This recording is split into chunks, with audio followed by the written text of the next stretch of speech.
राधे राधे दोस्तों, आज हम आपको सुनाएंगे भगवान शिव का वरदान। और विष्णु भगवान ने जब 25 वर्ष को किया 125 वर्ष, और माता तुलसी के अमर सुहाग देने की कहानी।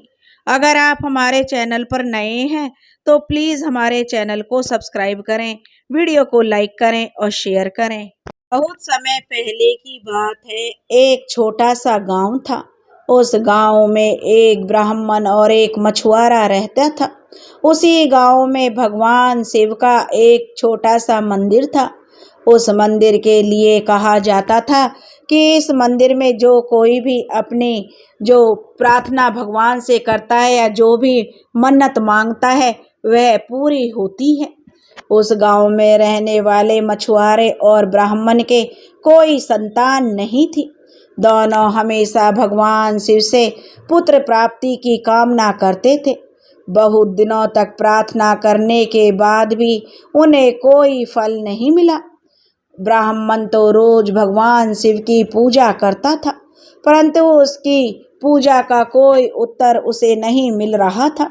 एक दिन की बात है कि एक दिन मछुआरा मछली पकड़ने के लिए समुद्र तट पर गया और लौटते समय उसने शराब पी ली थी, जिससे उसकी आंखें लाल हो गई।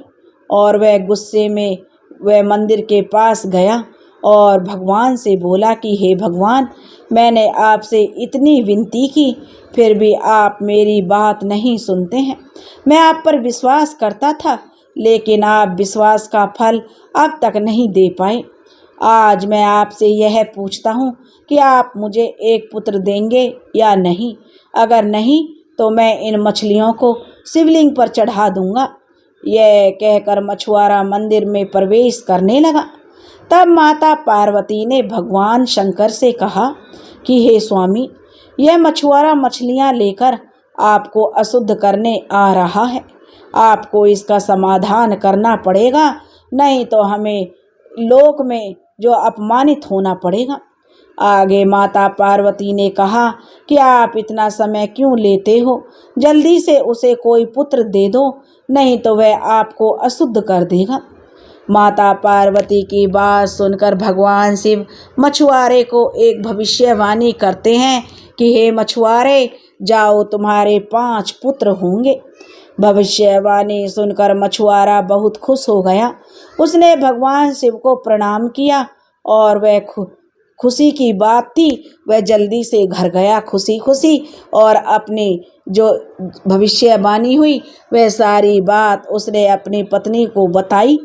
उसने यह खुशखबरी अपनी पत्नी को सुनाई कि भगवान शिव ने उसे 5 पुत्रों का जो भविष्यवाणी की है उसकी विनती सुन ली है। अब मछुआरे की पत्नी भी यह सुनकर बहुत खुश हुई और भगवान शिव का आभार प्रकट करने लगी। तब ब्राह्मण भी भगवान से विनती करने लगा, भगवान, मैं भी आपकी पूजा करता हूँ, क्योंकि ब्राह्मण ने सुना कि मछुआरे को 5 पुत्र होने का वरदान मिला है। लेकिन अब तो ब्राह्मण भी भगवान के मंदिर में गया और भगवान से जो अरदास करने लगा कि भगवान, मैंने आपसे बहुत विनती की है, मुझे भी एक संतान दे दो, आप मेरी विनती क्यों नहीं सुनते हो। यह सुनकर माता पार्वती फिर भगवान शंकर से बोली, स्वामी, आप कितना पक्षपात करते हो। आपने मछुआरे को 5 पुत्र होने का वरदान दे दिया, मगर इस ब्राह्मण को एक पुत्र भी नहीं दे रहे हो। भगवान शिव माता पार्वती की बात सुनकर मुस्कुराते हुए बोले, हे पार्वती, तुम्हें यह नहीं पता कि मैंने ऐसा क्यों किया है। मैंने मछुआरे को 5 पुत्र होने का वरदान दिया, लेकिन मछुआरे के 5 पुत्र विद्वान नहीं होंगे। कोई चोर बनेगा, कोई डाकू बनेगा, कोई अपने पिता की तरह मछुआरा बनेगा, कोई खेती करेगा। लेकिन ब्राह्मण जो एक विद्वान पुत्र चाहता है, उसे ऐसा पुत्र देने में समय तो लगेगा, लेकिन ब्राह्मण को ऐसी वैसी संतान नहीं चाहिए, उसे एक विद्वान पुत्र चाहिए। इसलिए उसे एक विद्वान पुत्र देने का मैं प्रयास कर रहा हूँ। मैं ब्राह्मण को एक विद्वान पुत्र देने वाला हूँ, लेकिन वह अल्प आयु का होगा। यह सुनकर माता पार्वती ने भगवान शंकर से पूछा, स्वामी, आप यह क्या बोल रहे हो? ब्राह्मण इतने कष्ट पाकर आपकी पूजा अर्चना कर रहा है सिर्फ एक संतान के लिए, और आप कह रहे हो कि उसकी संतान अल्पायु होगी। भगवान शिव ने कहा कि देवी, यह तो सृष्टि का नियम है, जिसके भाग्य में जो लिखा है वह अवश्य होगा। इस पुत्र की आयु सिर्फ 25 वर्ष है, उसके बाद कोई भी इसे पृथ्वी लोक में रोक नहीं पाएगा। माता पार्वती ने कहा, ठीक है स्वामी, आपको जो सही लगे वो कीजिए, आप जैसा चाहेंगे वैसा ही होगा। भगवान शिव ब्राह्मण को एक भविष्यवाणी करते हैं कि हे ब्राह्मण देव, इतने वक्त से तुम मेरी पूजा अर्चना कर रहे हो, उसका फल पाने का समय आ गया है। तुम्हें एक अच्छा और विद्वान पुत्र प्राप्त होगा, लेकिन उसकी आयु सिर्फ 25 वर्ष होगी। यह विधि का विधान है। जब तुम्हारे पुत्र की आयु 25 वर्ष हो जाएगी, तब उसे कोई नहीं बचा पाएगा। तुम संतान के लिए मुझसे बोल रहे थे, लेकिन उसका भविष्य मैं बदल नहीं पाऊंगा। यह कहकर भगवान शिव अदृश्य हो गए। अब ब्राह्मण इतना ज़्यादा खुश हो गया कि 25 वर्ष के बाद उसका पुत्र मर जाएगा, यह तो उसने सोचा भी नहीं। उसने सोचा 25 वर्ष होने में वक्त लगेगा, पहले संतान को इस धरती पर आने दिया जाए। यह सोचकर वह ब्राह्मण अपने घर को चला गया और घर जाकर उसने अपनी पत्नी को सारी बातें बताईं। यह ब्राह्मण की बात सुनकर उसकी पत्नी ब्राह्मणी बहुत प्रसन्न हुई। 9 माह के बाद ब्राह्मणी ने एक पुत्र को जन्म दिया। उसका पुत्र बहुत ही सुंदर था। पुत्र का नाम उन्होंने सोमदत्त रखा। एक ही पुत्र होने के नाते वह अपने घर में बहुत ही प्यार से पलने बढ़ने लगा। इसके साथ साथ अपने माता पिता की तरह ही वह ज्ञान और शास्त्र में भी पंडित हो गया। जब उसका पढ़ने का वक्त आया तो वह बच्चा गुरुकुल में गया और अच्छे से अध्ययन करने लगा। ब्राह्मणों का कार्य अच्छे से उसने सीखा। धीरे धीरे सोमदत्त बड़ा होता गया। वह सबका प्रिय था। जब सोमदत्त 21 साल का हो गया तो ब्राह्मण ने सोचा कि अब मुझे इसका विवाह कर देना चाहिए। ब्राह्मण को एक सुंदर और गुणवती कन्या मिल गई थी, जिसका नाम जो पार्वती था। अच्छा सा दिन देखकर ब्राह्मण ने दोनों की सगाई कर दी। सोमदत्त की होने वाली पत्नी पार्वती बहुत ही सात्विक और पूजा पाठ करने वाली कन्या थी। वह भगवान को बेहद मानती थी। माता तुलसी की बहुत सेवा किया करती थी। सुबह होने से पहले पुष्प, चंदन आदि लेकर माता तुलसी की आराधना करती थी।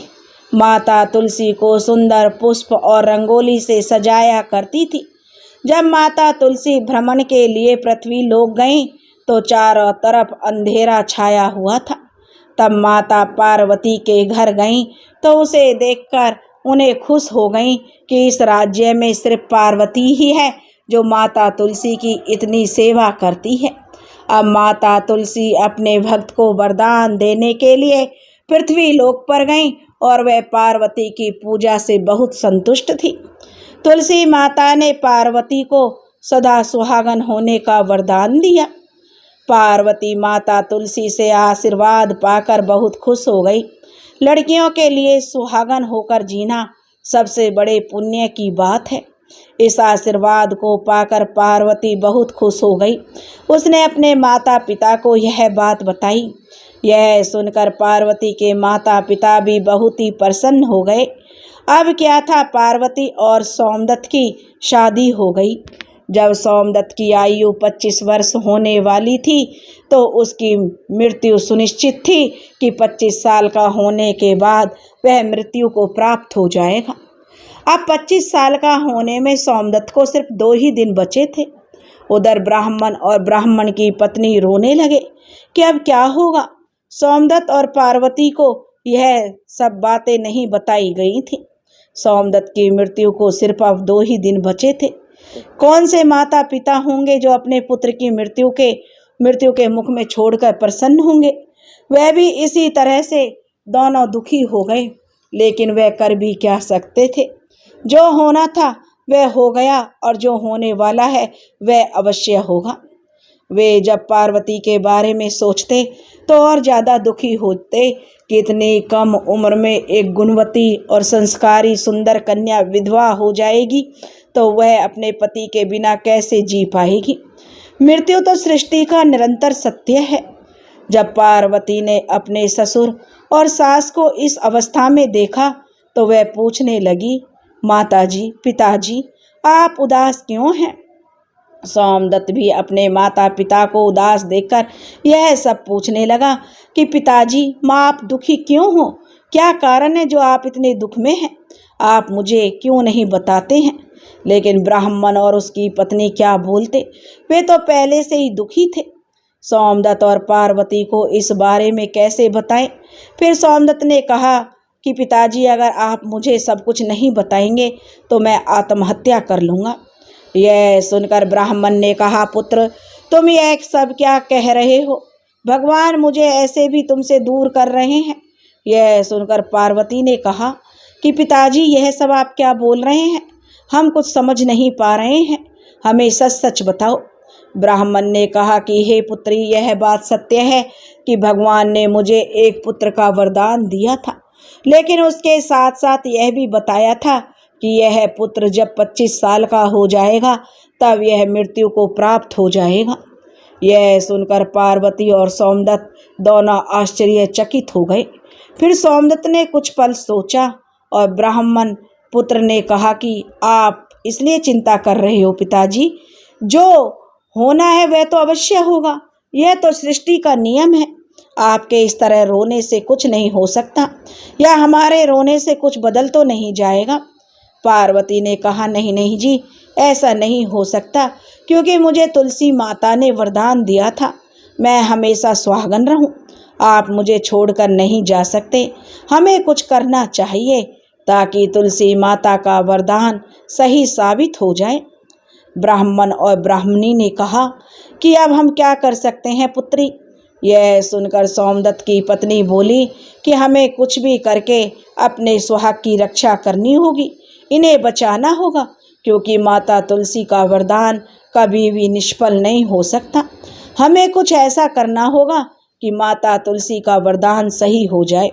सोमदत्त ने कहा कि प्रिय, हमें क्या करना चाहिए। तब पार्वती ने कहा, स्वामी, एक काम करो, आज से आप स्नान आदि कार्य समाप्त करके भगवान शिव के मंदिर में चले जाओ और वहाँ तब तक तपस्या करते रहो जब तक आपकी आयु 25 साल से अधिक ना हो जाए। भगवान का अभिषेक करते रहना। आप भगवान शिव के अलावा कुछ मत सोचना। देखते हैं भगवान शिव आपको कैसे छोड़कर जा सकते हैं। यह बात सबको अच्छी लगी कि जो पार्वती सही कह रही है। सोमदत्त ने कहा कि तुम सही बोल रही हो प्रिय। अगर मुझे मरना है तो मैं भगवान के मंदिर में ही मेरा अंतिम समय होना चाहिए। मैं भगवान का अभिषेक करता रहूँगा जब तक मेरी मृत्यु नहीं आ जाती। मैं भगवान को अभिषेक करते करते मृत्यु को प्राप्त करूँगा। इससे बढ़कर मेरे लिए और सौभाग्य की क्या बात हो सकती है। यह बात सबको अच्छी लगी। अब सुबह सुबह ही सोमदत्त ने स्नान आदि कार्य समाप्त करके भगवान शिव के मंदिर में चला गया। वहाँ जाकर भगवान की वह पूजा करता रहा, भगवान का दूध से अभिषेक करता रहा, बेल पत्र आदि भगवान को अर्पित करता रहा। इस कार्य में उसकी पत्नी पार्वती उसकी बहुत सहायता करती थी। उसे पता था कि यह सब करने से कुछ तो फल मिलेगा। सोमदत्त का अंतिम समय आ गया, लेकिन सोमदत्त तो उस दिन से भगवान शिव के मंदिर से बाहर ही नहीं निकला था। वह उस मंदिर में अपनी पत्नी पार्वती के साथ भगवान का अभिषेक करता रहा। मृत्यु का समय आ गया, लेकिन उसकी आत्मा अब तक यमदूत नहीं ले जा पाए थे। चित्रगुप्त अपनी पुस्तक देखकर यमराज से कहते हैं कि महाराज, इस सोमदत्त का समय अब समाप्त हो गया है। उसकी आयु 25 साल तक थी। तब यमराज जी ने अपने सिपाही को सोमदत्त के प्राण हरने के लिए भेजे और बोले कि जाओ उस सोमदत्त को लेकर आओ। यमदूत जो धर्मराज जी का आज्ञा मानकर सोमदत्त की आत्मा लाने के लिए गए, लेकिन सोमदत्त कहीं नहीं मिला। सारे गांव में यमदूत ढूंढते रहे। जब उन्हें पता चला कि सोमदत्त भगवान शिव के मंदिर में है, तो यमदूत सोच में पड़ गए कि अब क्या किया जाए। हम तो भगवान शिव के मंदिर के अंदर प्रवेश नहीं कर पाएंगे, तो कैसे उसकी आत्मा लेकर जाएंगे। चलो यहीं मंदिर के सामने बैठकर उनका इंतजार करेंगे। जब सोमदत्त निकलेगा तब हम उसे लेकर चले जाएंगे। लेकिन यह तो सोमदत्त और पार्वती की योजना थी।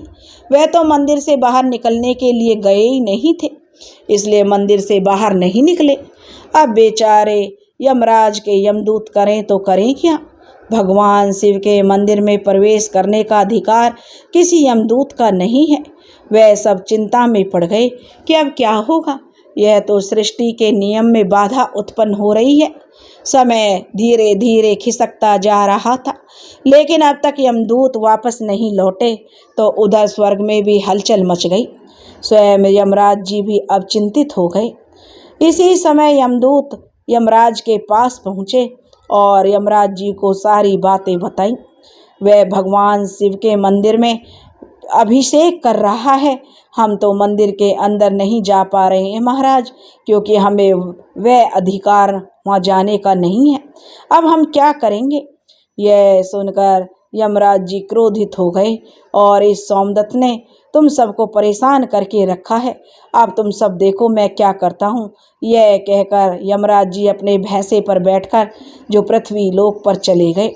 वहाँ जो आकर भगवान शिव के मंदिर में यमराज जी ने प्रवेश किया, लेकिन उनका भी मंदिर के अंदर जाना निषेध था, तो वह भी अंदर नहीं जा सकते थे। अब क्या होगा। अब स्वयं यमराज जी भी सोच में पड़ गए कि अब क्या किया जाए। अब सिर्फ महादेव ही इसका हल निकाल सकते हैं। यह सोचकर यमराज जी महादेव के पास चले गए और भगवान शिव से जो उन्हें सारी बातें बताईं। जब इस बात को भगवान शिव ने सुना तो वह भी आश्चर्य में पड़ गए और माता पार्वती ने कहा कि प्रभु अब देखो क्या हो गया है, अब आपको ही कुछ करना पड़ेगा। आपको किसने कहा था इतनी अल्प आयु का पुत्र उन्हें देने के लिए, अब देखो क्या हो गया। भगवान शिव माता पार्वती से बोले, देवी तुम मुझसे सवाल कर रही हो, इसका कारण तो तुम ही हो। तुम्हारी वजह से मैंने उसे एक पुत्र दिया था। तुम हमेशा मुझसे पक्षपाती मुझे बोल रही थी। अब तुम ही बताओ कि क्या करना है और क्या नहीं करना है। तब माता पार्वती ने भगवान शंकर से कहा कि आप यह क्या बोल रहे हैं। वह ब्राह्मण पुत्र मेरे मंदिर में नहीं बल्कि आपके मंदिर के अंदर है, इसमें प्रभु मेरी क्या गलती है। अब यमदेव भी यह सुनकर चिंतित हो गए। यमराज जी भगवान इंद्र की सभा में पहुँचे और इंद्रदेव से जो यमराज जी ने कहा कि महाराज मैं आपके सभा में आया हूँ। यह देखकर इंद्रदेव जो कहने लगे, आओ यमदेव आप यहाँ पर क्या कर रहे हो। यम के साथ साथ यमदूत चित्रगुप्त और उनका भैंसा भी था। यमराज ने कहा कि महाराज मैं आज से इस पद को नहीं संभाल पाऊंगा, क्योंकि पहले तो मेरे नाम से सब लोग डरते थे, लेकिन आज मैं यह छोटा सा काम भी नहीं कर पा रहा हूँ। एक आम इंसान को अब तक नरक में नहीं ला पाया, जबकि उसकी मृत्यु कब की हो जानी चाहिए थी, लेकिन वह भगवान शिव के मंदिर के अंदर है, इसलिए मैं वहाँ नहीं जा पा रहा हूँ और भगवान शिव उसे बाहर भी नहीं लाते हैं। तब इंद्रदेव ने कहा, आप ऐसा क्यों बोल रहे हैं धर्मराज जी। हम सब जाकर भगवान शिव से प्रार्थना करेंगे कि वह सोमदत्त और उसकी पत्नी को बाहर निकाल दें। यह सुनकर यमराज जी बोले, ठीक है महाराज, चलो हम भगवान शिव से प्रार्थना करते हैं, लेकिन क्या वह हमारी बात मानेंगे। पहले हम ब्रह्मदेव के पास चलते हैं, ब्रह्मा जी से प्रार्थना करेंगे, उन्हें साथ लेकर हम भगवान शिव के पास जाएंगे। ब्रह्मदेव की बात भगवान शिव अवश्य मानेंगे। अब क्या था, सब देवता ब्रह्मा जी के पास पहुँचे। सब मिलकर भगवान शिव के पास गए। वहाँ माता पार्वती और भगवान शिव बातें कर रहे थे। उनके पास जाकर इंद्रदेव और ब्रह्मदेव बोले, आपने यह क्या आशीर्वाद दे दिया भोलेनाथ, अब तो पृथ्वी विना का विनाश होने जा रहा है। यह सुनकर महादेव ने कहा, अब आप मुझे क्यों दोष दे रहे हो? यह तो विधि का विधान है, इसमें मेरी क्या गलती है? अब क्या होगा? चलो अब भगवान विष्णु के पास चलते हैं, वही इस समस्या से निकलने के लिए कोई उपाय जरूर बता देंगे। अब सभी देव मिलकर भगवान विष्णु के पास गए। भगवान विष्णु इस समय माता लक्ष्मी के साथ बातें कर रहे थे। माता लक्ष्मी तो यह सब पहले से ही जान चुकी थी। माता लक्ष्मी थोड़ी उदास थी।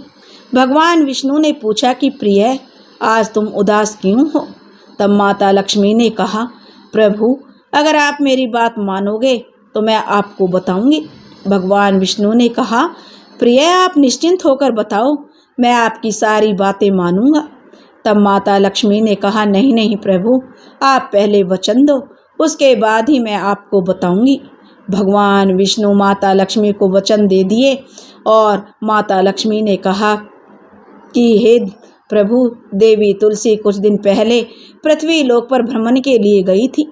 वहाँ एक सच्चे भक्त के साथ उनकी मुलाकात हुई। वह कन्या बहुत ही गुणवती, संस्कारी और पूजा पाठ करने वाली थी। वह देवी तुलसी की बहुत ही आराधना करती थी। इतनी भक्ति देख करके तुलसी माता ने उस कन्या को यह वरदान दे दिया कि वह आजीवन सुहागन रहेगी। उस लड़की ने कुछ दिन पहले ही विवाह किया है, लेकिन जिस लड़के से उस लड़की ने विवाह किया है, उसके पिता को भगवान शिव ने आशीर्वाद दिया था कि वह 25 साल का उसका पुत्र होगा और 25 साल का होते ही उसके पुत्र की मृत्यु हो जाएगी। अब क्या होगा? वह तो मृत्यु को प्राप्त हो गया होगा, भगवान शिव ने बोला, तब कैसे उसकी पत्नी आजीवन सुहागन रहेगी? अब अगर उसका पति मृत्यु को प्राप्त हो जाएगा तो कैसे तुलसी माता का आशीर्वाद फलेगा? कैसे उनका वरदान पूरा होगा? अगर वह लड़का मर जाएगा तो देवी तुलसी की बात नहीं रहेगी। अगर वह जीवित रहेगा तो भगवान शिव की बात मिथ्या हो जाएगी। अब क्या होगा प्रभु? इसका उपाय आपको ही बताना होगा, आप ही कुछ करो। भगवान विष्णु ने कहा, देवी, इस बात पर इतने चिंतित मत हो, इसका हल अवश्य हो जाएगा। यह बात करके वह चारों ओर देखने तो सभी देवताओं को देखने के बाद बोले, जब तुम सब उन्हें आशीर्वाद दे रहे थे तो मुझे नहीं बताया था। अब जब उसका परिणाम विपरीत हो गया तो तुम इसके का हल पूछने के लिए आ गए हो। चित्रगुप्त, भगवान विष्णु बोले, मुझे पहले यमलेखा दे दो, मैं देखूंगा उसकी आयु कितने साल की है। जब चित्रगुप्त ने यमलेखा भगवान विष्णु को दी तो विष्णु जी ने अपनी पत्नी की बात मानकर उस जगह पर छल से एक निशान बना दिया। अब वह चित्रगुप्त को बोलने लगे, क्या चित्रगुप्त, आपको यह दिखाई नहीं देता? यह 25 साल की जगह 125 साल लिखा हुआ है, यानी कि वह अभी 100 साल और जिएगा।